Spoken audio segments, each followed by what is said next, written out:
Assalamualaikum warahmatullahi wabarakatuh dan salam sejahtera. Saya Wan Muhammad Daniel bin Wan Muhammad Hafiz dari TV PSS SAB Kemia. Hari ini kami membawakan kepada anda liputan khas Majlis Watikah Pelantikan Pengawas bagi sesi 2026.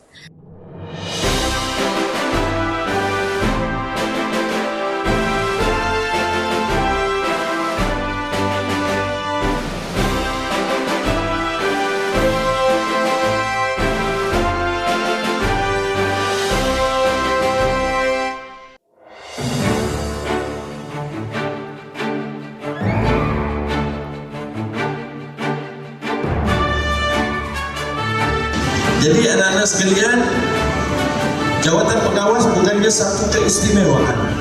Jawatan pengawas, jawatan pemimpin adalah satu amanah besar daripada Allah Subhanahu wa taala.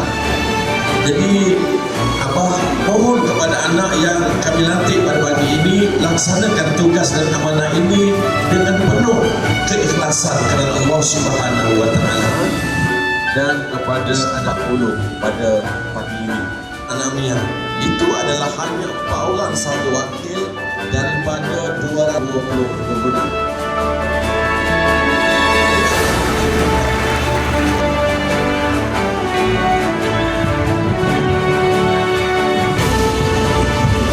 Kami Badan Kepimpinan Pengawas Sekolah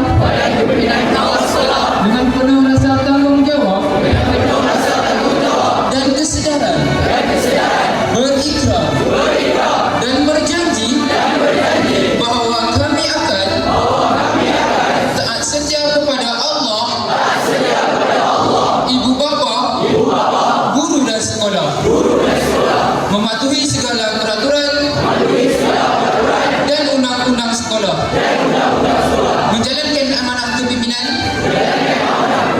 dengan jujur, adil dan berintegriti, menjadi contoh teladan yang baik dalam sahsiah, disiplin dan akademik, bersedia berkhidmat, membantu dan memimpin rakan-rakan